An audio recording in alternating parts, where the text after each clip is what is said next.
targeting hate. The Senate votes yes on a measure to punish crimes motivated by hate. Why it's so controversial. Out of bounds, a violent victory celebration in Los Angeles. In Europe, the problem is even worse. The struggle to stop the chaos. Lifeline, surviving a stroke, a new idea to make a difference between life and death for many older Americans.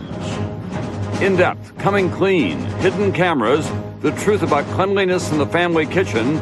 You know what's in your food. From NBC News World Headquarters in New York, this is NBC Nightly News with Tom Brokaw. Good evening. Crimes motivated by hate.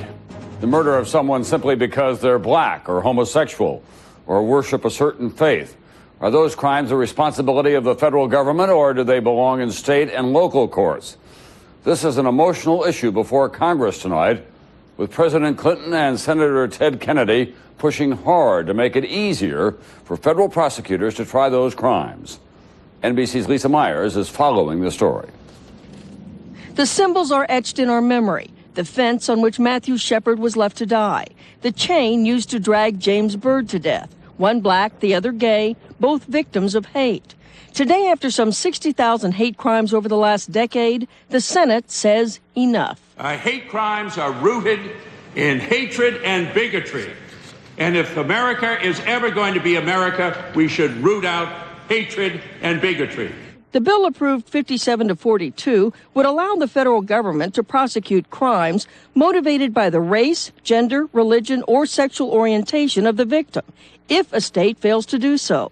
Opponents argue that while hate crimes are deplorable, federal involvement is unnecessary. State laws are in place and are working and doing a fine job. And social conservatives say gays and others should not get special protection. I can't for the life of me figure out why someone would say this man's death is more egregious than that man's death. Others argue that hate crimes are worse because they're meant to terrorize an entire group. A conservative Republican says the real stumbling block is that many in his party don't want to appear to endorse homosexuality. Quoting the Bible, he appeals to fellow Republicans and Christians to put down their stones. It's time to say to the gay community, I don't agree with you on everything, but I can help you on many things, and particularly when it comes to violence. Today's vote is a personal victory for Matthew Shepard's parents, who spent more than a year lobbying Congress, beginning with this tearful plea last March. If just one is stopped, if just one potential perpetrator gets the message of this legislation, and there's one less victim. What happens now largely depends on the president. Advocates of this bill are among the president's most loyal supporters. Now they're asking him to deliver, to put this at the top of the list of what he wants from this Congress. Lisa Myers, NBC News, the Capitol. Los Angeles tonight is trying to deal with another kind of crime, one that exploded out of a celebration of the hometown Lakers winning the NBA championship. The victory party quickly turned into an ugly and dangerous riot. Here's NBC's George Lewis. The big cleanup today in Los Angeles. Crews sweeping broken glass out of the streets. The owners of looted stores trying to get back in business after the victory celebration turned ugly. This is getting pretty violent out here. Several hundred people in the crowd of 5,000, many of them drunk, smashing cars and setting them on fire, breaking into stores and hurling rocks and bottles at police. Get out of here! Go! As officers in riot gear disperse the mob, the police fire rubber bullets at the people hurling rocks and bottles. The final toll, a dozen people injured, including 4 police officers, 11 people arrested, damage in the millions.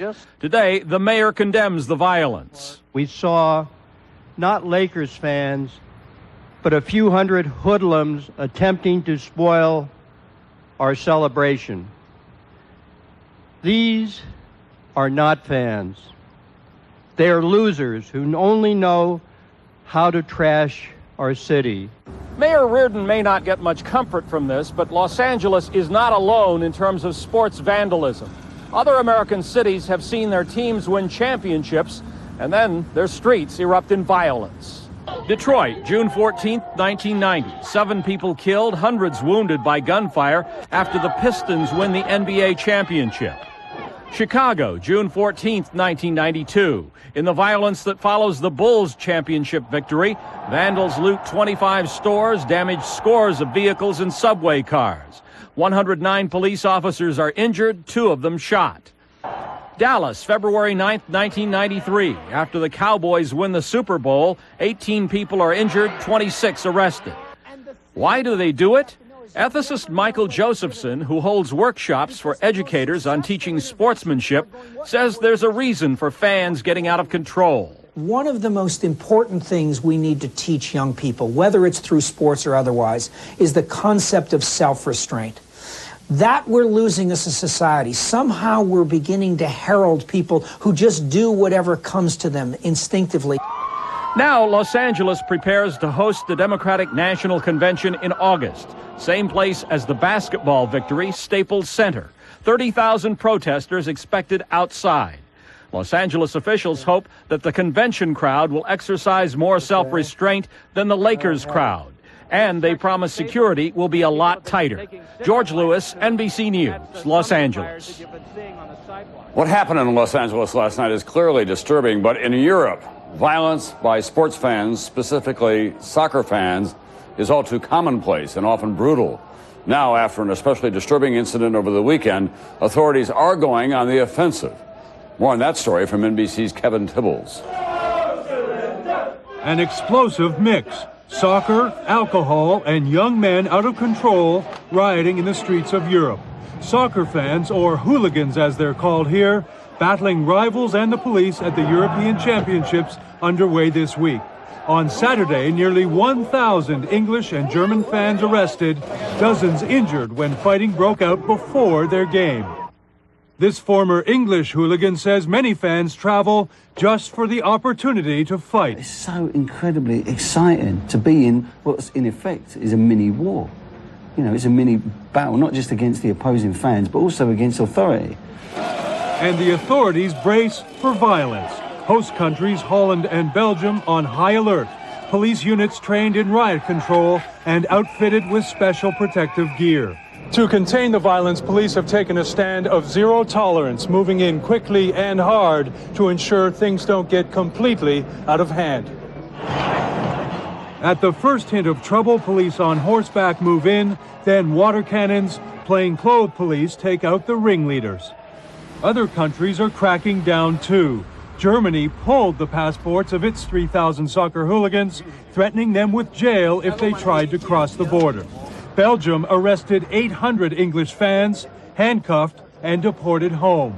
Most had no previous record. The average hooligan is the guy who sits next to you at work, the guy who drives your taxi, or who does your taxes. You know, it can be anybody. But it's the English who have a reputation for pushing the violence to extremes. The country's teams were banned for 5 years from international competition because of fan violence. It's a war which I think inevitably you're going to lose unless perhaps you ban the English football fan from Europe. Tonight, England has just been knocked out of the playoffs, losing to Romania. But the English government is warning any fans convicted of violence during the rest of the tournament will be banned from soccer games at home for life. Kevin Tibbles, NBC News, Charleroi, Belgium. Up next, Lifeline. New information on what hospitals can do to improve the odds for victims of stroke. The odds of dying or having a bad outcome were reduced by 25% by just having patients in a stroke center. Giving stroke victims a fighting chance at life. In depth tonight, caught on tape, ordinary Americans making unhealthy mistakes in their own kitchens.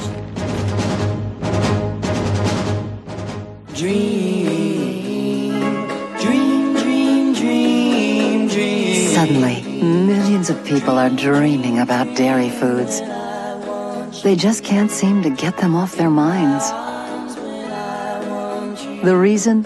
Lactate Ultra. Lactate is the simple, natural way to make dairy easy to digest. Just take it with your first bite. That's all it takes to make your dreams come true. Lactate Ultra, for the love of dairy. It's a rare occurrence you won't want to miss, where everything is on sale during the Chrysler June 2000 sale. Now in June, you can get the biggest cash allowances of the year on Chrysler minivans, $2,000 on Chrysler Town & Country, $1,500 on Voyager, and get up to $1,500 on select new Chrysler cars. Or get great lease rates. The Chrysler June 2000 sale. You've never seen a June like this before, and you won't see a June like this again. What's going on? Hey. Wow, this is nice. But I thought Stacy said if you bought new tools, she gets a new dining room set. Yeah, she did. So where are the table and chairs? You're standing on them. Fine woodworking tools from Rigid.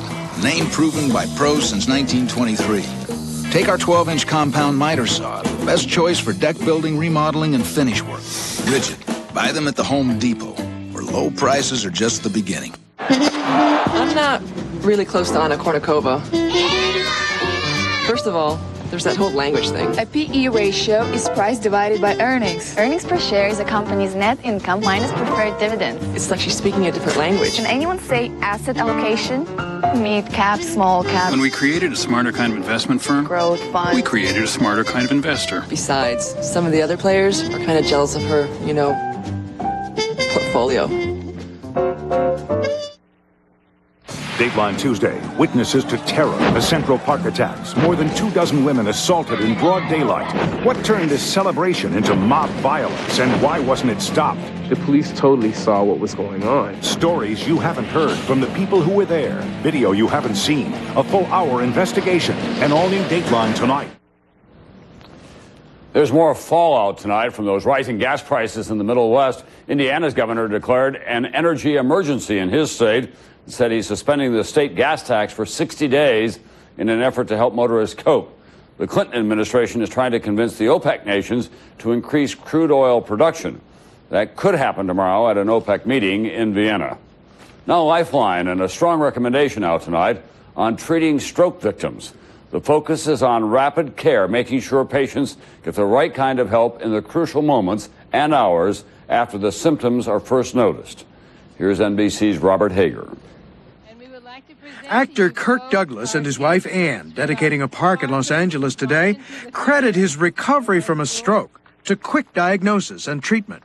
He brought me to the hospital, and that's what's very, very important, to have immediate attention from a doctor. Same goes for Robert Shanley from Rockville, Maryland, who had a stroke just last week. His wife, Alma. He could not talk to me, and then the side of his mouth just raised ever so slightly in a little drool. And I said to him, "You're having a stroke, don't you move. I'm calling the doctor's office and calling an ambulance," which I did. A scan shows the temporary damage to Shanley's brain that day. Shanley and Douglas are among the almost 750,000 a year who suffer a stroke. 1 of every 5 dies, making stroke the 3rd largest killer of American adults. Today, a team of doctors, experts in strokes, said lives could be saved if hospitals would set up special stroke centers and stroke teams to quickly diagnose and treat victims, similar to the trauma centers hospitals now have for victims of accidents. Those shock trauma units save lives. And at a news conference at the National Institutes of Health today, doctors said stroke units could do the same. Duke University's Dr. Mark Alberts. As with trauma centers, we know that for stroke care, 2 aspects are of key importance: time and expertise. A stroke unit, like this one established by NIH at Suburban Hospital in Bethesda, Maryland, can move victims quickly to a sophisticated MRI or CAT scan, where a neurologist can determine if there's been internal bleeding in the brain. Crucial because without bleeding, a fast shot of the clot-busting drug TPA may save a life. But if there's been bleeding, the shot can kill. In Kirk Douglas's case, there was no bleeding and fast treatment helped. Also the case for Robert Shanley last week, treated by that new stroke team at Suburban Hospital. Its director, Stephen Warwick, says Shanley's much better now, at home, speaking again, and on a fast road to recovery, thanks to a specialized unit that doctors today say could save lives everywhere. Robert Hager, NBC News, Washington. And a new study by the World Health Organization out tonight ranks how much people in different countries get for their health care dollars. Well, despite spending more for health care per person than any other country, the quality of health care here in the United States is ranked 37th. France was ranked best for quality health care. Italy ranked second. Some good news and bad news tonight. The government and the company in the Microsoft antitrust case. The judge, Thomas Penfield Jackson, sent the case directly to the U.S. Supreme Court for review, but it's now up to the court to decide whether to hear it. The justices may send the case to a federal appeals court, which is what Microsoft wants. At the same time, Judge Jackson also delayed his own order imposing restrictions on the company's business practices, suspending those restrictions until the appeal is finally decided. On Wall Street today, earnings jitters hit the blue chips again, and as a result, the Dow was down almost 123 points. The Nasdaq hung on to a 23.5-point gain to close above 4,000 for the first time in 2 months. Up next, hidden cameras capture some kitchen practices that can be summed up in just one word: unhealthy. And some very dedicated people rescuing some of the hidden victims of this dangerous wildfire season. If someone in your family's had a heart attack, you know it can tear your family apart. But there's something you can do to help prevent heart attacks. There's Ecotrin. Ecotrin is safety-coated aspirin. Taken regularly, it can help keep your blood from clotting, to keep it flowing. No wonder cardiologists now recommend Ecotrin more than any other brand. Aspirin is not for everyone. Talk to your doctor first. Ecotrin, helping your heart beat the odds.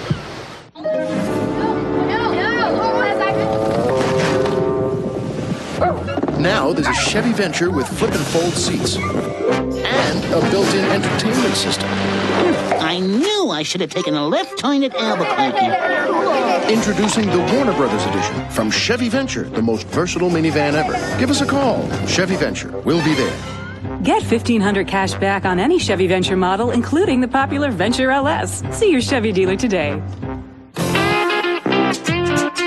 Fish and chips. Spray and wash. Rough and tumble. Spray and wash. Spray and wash gets out what America gets into. Now there's a new and improved Spray and Wash. Spray and Wash is better than Shout at getting out greasy food stains like butter, hamburger grease, bacon, and more. New Spray and Wash. Keeping America clean and spotless. 3 minutes from now, a heart attack victim will be rushed into this emergency room. Medication will be injected. IV fluids will be needed. The patient will be protected from infection. Breathing will be assisted. And one more life will be saved. Mrs. Hanson? Yes. I'm Dr. Moore. Her husband's doing fine. Oh, I'm so glad. Thanks to advanced medical techniques and a material we call plastic. Why choose Transitions lenses? L is for the way you look at me. O is for the only one I see. B is very, very extraordinary. E is even more what you adore. Transitions lenses, the choice for comfort, UV protection, and the versatility of a light-sensitive variable tint. Available at Pearl Vision. Call 1-800-YES-EYES. Nobody cares for eyes more than Pearl. It was called The Nanny Trial. A babysitter, a dead child. Now, for the first time, the baby's mother speaks out. An exclusive interview with Katie Couric, Thursday on Today. You're watching NBC Nightly News, voted best newscast. NBC News in depth tonight, food safety and what the government learned when it aimed cameras on ordinary Americans cooking in their own kitchens. The Food and Drug Administration wanted to know why food poisoning strikes so many people every year. The most recent figures show that over one 4-year period, there were more than 2,700 outbreaks of food poisoning in this country. But those are the reported cases. What about the everyday unhealthy things that people do in the privacy of their own kitchens? NBC's Jim Avila tonight on what was caught on camera. Now in depth. The peaceful Cache Valley in Logan, Utah, Middle America, USA. But inside these attractive homes, food crimes caught on tape by Utah State University researchers. The American kitchen exposed, they say, home to rampant food poisoning. They handle raw meat, then they move right on into their salad. They touch their cloth towels. Their cloth towels end up wiping counters. They drop them on the floor. So we had a lot of mistakes made. Janet Anderson, clinical assistant professor of nutrition and ardent hand washer, ran the study that put cameras in 100 Logan homes. Videotape that showed an alarming number of cooks don't take foodborne illness seriously. In fact, the Utah State study found that in 6 months, 2 of the 100 never washed their hands at all. 32% never used soap. And when it comes to safe cooking, 46% undercooked the meatloaf, 82% undercooked the chicken. And they only wash their hands 4.4 seconds, and the recommended time is 20 seconds. So we've got some serious problems with hand washing. This is the kitchen of Linda Mae Marriott. She washed her hands, but not for very long, and she used the same towel she cleaned the counter with to wipe her hands before cooking. When shown the tape, she was surprised. Your family's immune to your germs because they're in them all the time. So I just don't worry about it, the way you really should. But the experts say you should worry. Foodborne illness sometimes seems just like the flu, a few hours of pain. But what you can catch in your kitchen and pass on to your family can be more serious. The Centers for Disease Control say more than 250 foodborne diseases have been identified, most commonly caused by 3 bacteria, Campylobacter, Salmonella, and E. coli. An estimated 76 million food poisoning cases reported each year, and 5,000 deaths in the U.S. alone.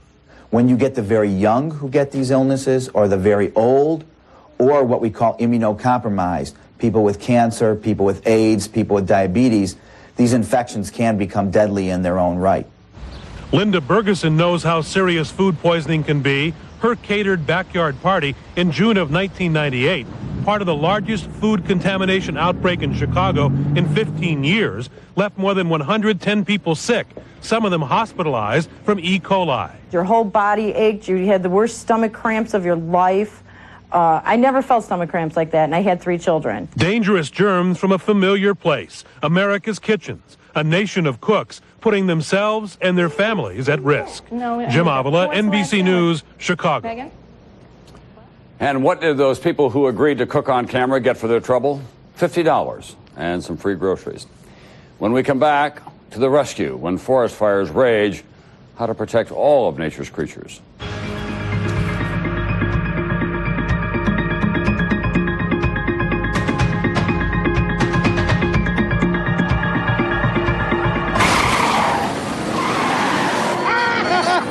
This is how you exterminate a bat! Batman, this is Karen Boyd from OnStar. I got a signal your airbag went off. Should I send for an ambulance? Everything's fine. Send the police to 4th and Main. I'll contact them right away.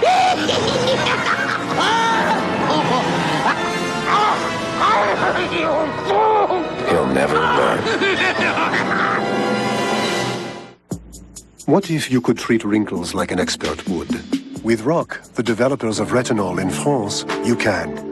With a uniquely encapsulated retinol formula, ROC delivers pure, active vitamin A gently and deeply within skin's surface. In a 12-week study, the appearance of fine lines was reduced by 86%, wrinkles by 42%. Something more superficial beauty treatments could never promise. ROC. We keep our promises. There's my husband, Nolan Ryan, still throwing heat. Can you believe he's got arthritis? You see, Nolan's doctor says the best way to control arthritis pain is to keep moving. And to make it easier, he recommends Advil. Nothing's been proven stronger on arthritis pain, yet it's gentle on his stomach. In fact, I take Advil for my arthritis pain. That way, we can exercise together. Advil, stronger than pain. A new generation, a new today. Got the new man's way to lose the gray. I'm a Grecian man. Fast and easy, I'm on track. It's like my natural color's back. Grecian man. No flashy woman's look, no way. The new man's way to lose the gray. Grecian 5. My dad was a coach at Georgia School for the Deaf. I grew up in an environment where deaf kids kind of adopted me in their culture. Thank all of you for coming to the camp today. When I first went to Merrill Lynch, I was very impressed with Steve Malone. He was very easy to talk to, and he listened well. So it's important for all of us to listen well and to cooperate. Every day you're building your future. Just ahead at 6, chips of contaminated soil and lead are being carted away from a Tennessee town.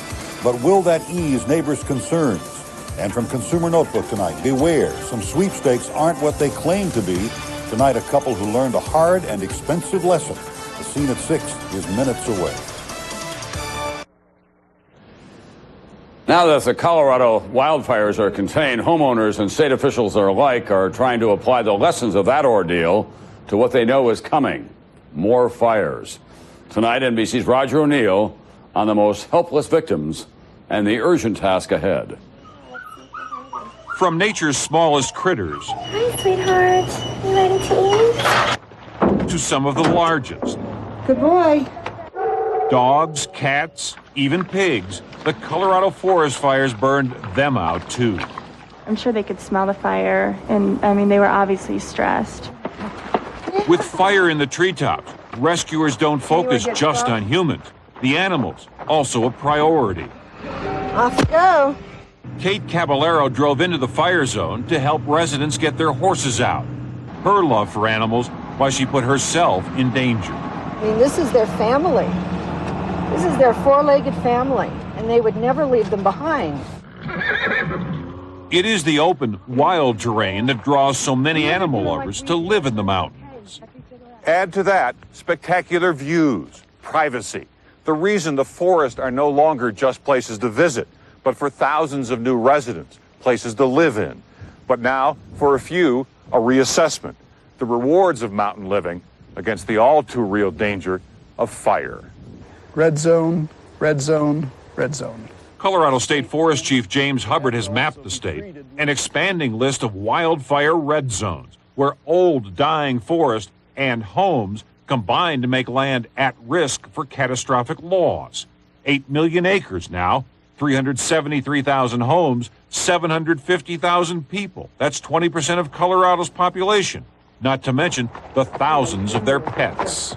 That's a red zone. If you look up there, you see solid trees, you see a steep slope.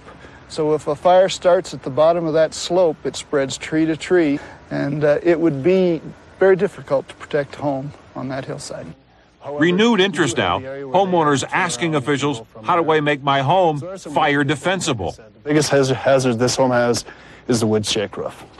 In all, the Colorado fires scorching 21,000 acres, burning 80 structures, costing $7.8 million to fight, with insurance claims expected to top $15 million. Still, when people and their animals come home to the mountains, safe and sound. You're welcome, kid. Thank you so much. For most, the rewards make the risk worthwhile. Roger O'Neill, NBC News, Pine Junction, Colorado. That's Nightly News for Tuesday. Tonight on Dateline NBC, another look at those attacks in New York's Central Park. Close up this time. Dateline tonight at 10, 9 Central. I'm Tom Brokaw. I'll see you back here tomorrow night.